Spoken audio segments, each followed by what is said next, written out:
कर उनके बाहुबल से इस रावण का विनाश करके जिस सिंहासन पर बैठकर इसने लात मारी यहीं बैठूंगा आके। पहला काम किया, समुद्र का जल मंगाकर लंकाधिपति पद पर अभिषिक्त कर दिया। और लंकेश कह के उन्होंने कहा कि प्रभु उर्कछु प्रथम वासना रही, प्रभु पद प्रीति सरित सो वही।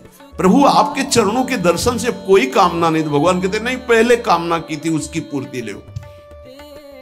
हम भगवान से भजन मांगेंगे, साथ में नाना प्रकार की वासनाएं हैं, तो इसीलिए जब बहुकाल करी सत्संगा, सत्संग सुनते सुनते ये दिमाग में बैठ जाता है कि भोग वासनाएं कामनाएं ये हमें फंसाने वाली हैं, हमें नहीं चाहिए। जब आपके अंदर से उदासीनता आएगी तब भजन की मांग पूरी हो जाएगी।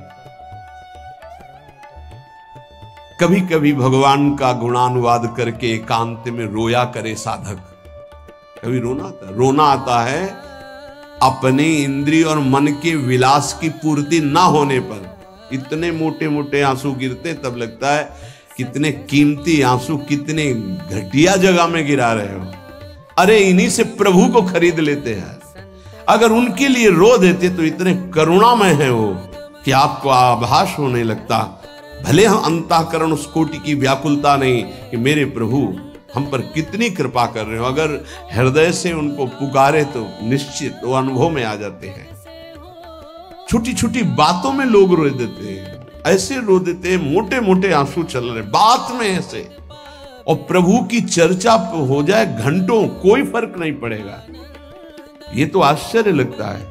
और भक्तों को चाहे जितना भीषण कष्ट हो, कभी आंसू नहीं निकल सकते। जब आंसू निकलेंगे तो भगवत भाव में निकलेंगे। कह रहे नारायण स्वामी कि अजपा जाप के लिए भगवान से प्रार्थना करो। कभी कभी एकांत में उनके स्तोत्र हैं, गुण हैं, उनको गा गा कर रो, उनसे प्रार्थना करो, हे दीन बंधु मुझे अपना अखंड भजन दे दो। जो चाहिए सब प्राप्त हो जाएगा। भजन से क्या नहीं प्राप्त हो सकता। एकांत में बैठकर रोने से, ऐसे प्रतिदिन जब आप नियम बना करके प्रभु से प्रार्थना करेंगे। मीराबाई जी ऐसा ही करती थी, रात्रि में गिरधर से बात करती थी, प्रार्थना करती थी। नारायण स्वामी जी कह रहे उपासक ये बिल्कुल ध्यान रखे, यदि नाम सिद्ध करना है तो झूठ बोलना शपथ पूर्वक त्याग दे। झूठ नहीं बोलूंगा, सत्य बोलना इस अजपा जाप के लिए निहायत जरूरी है, निहायत जरूरी है। प्रार्थना है, काहे को मलिन करे जिह्वा। जब हम भगवत मार्ग में चल रहे तो ये याद भूल जाती है हमें कि हमें सत्य ही भाषण करना है, असत्य नहीं बोलना। ये हमें भूल जाते हैं। क्यों भूल जाते हैं? क्योंकि माया का ऐसा प्रभाव। अगर हम भजन के प्रेमी हैं, भजन बढ़ाना चाहते हैं, तो हम झूठ क्यों बोले? सारे जगत में जो भी तुम्हारे सामने आवे, दृष्टि से उसको जरूर देखकर एक बार प्रणाम करो। मेरे प्रभु इस जीव जंतु के रूप में, जड़ के रूप में, चैतन्य के रूप में। इससे तुम्हारे हृदय में पवित्रता बढ़ेगी, अजपा जाप चलने में सहायक होगा। सत्य बोलना, भगवान से एकांत में रोकर प्रार्थना करना, सबके प्रति भगवत भाव रखकर प्रणाम करना, जिससे तुम्हारा कहीं दोष दर्शन नहीं होगा। किसी के मन को दुखाने वाली कभी बात न कहे, किसी को दुर्वचन न कहे, किसी का वैर भाव अपने हृदय में स्वीकार न करे। ये साधन मैंने स्वयं किया है नारायण की कृपा से। इस दास को वेदांत का भी पूरा ज्ञान है और भक्ति मार्ग का भी। दोनों का आखिरी भाव समदर्शिता है, चाहे भक्ति से चाहे ज्ञान से। सब में ब्रह्म देखना, सब में वासुदेव देखना, सब में इष्ट देखना। भक्ति विषय में भजन और ज्ञान विषय में नारायण, ये दोनों बात भक्त में होनी चाहिए। भक्ति का प्रथम और अंतिम विश्राम भजन, हर समय भजन चलना। और आंतरिक ज्ञान का विषय, सब में हमारे इष्ट देव। ये दो बातें जरूर होनी चाहिए परिपक्व भजनानंदी होने के लिए। अगर भगवान की प्राप्ति करनी है तो ये दो बातें बड़ी जोर की है। भजन निरंतर, और जिसके भी सानिध्य में आए उसमें भगवत भाव करना। मेरे नारायण ने मुझसे कहा,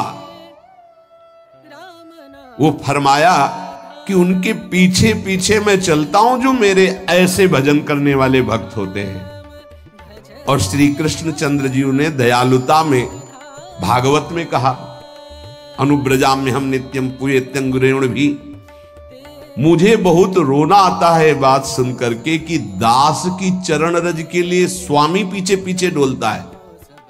किस भक्त के पीछे? जो दो बातें यहां कही, जो निरंतर नाम जप करता है और सब में भगवत भाव रखता है। तो भगवान नारायण ने नारायण स्वामी से कहा कि मैं उसके पीछे पीछे डोलता हूं कि उसकी चरण रज मेरे ऊपर पड़ जाए। और भगवान श्री कृष्णचंद्र जी ने कहा, निरपेक्षम मुनिम शांतम निर्वैरम सम दर्शनम। निरपेक्ष जो किसी की अपेक्षा नहीं रखते, किसी से कोई संबंध नहीं, स्वार्थ का। मुनिम जो निरंतर मंत्र का नाम का मनन करते रहते हैं। शांतम हर द्वंद्व की प्रहार स्थिति में वो शांत रहते, विचलित नहीं होते। निर्वैरम कोई उनसे वैर करे तो भी वो उससे वैर नहीं करते। और समदर्शी सब में अपने इष्ट को देखते। ऐसे संतों के पीछे में भगवान कहते उनकी चरण रज लेने के लिए हर समय पीछे पीछे रहता हूं।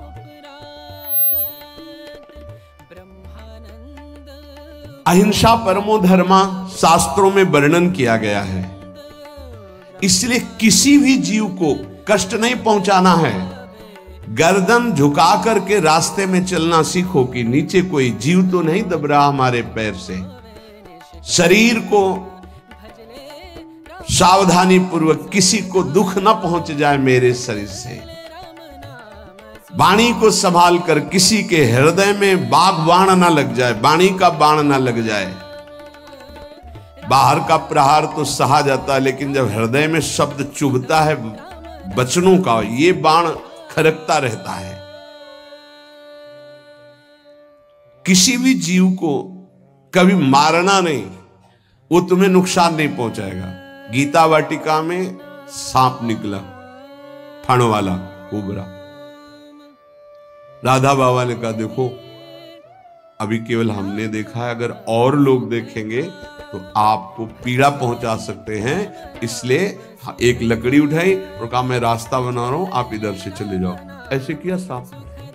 सब में भगवान है। जब हम भगवत भाव करते तो सर्वात्मा भगवान वहां विराजमान, कैसे आक्रमण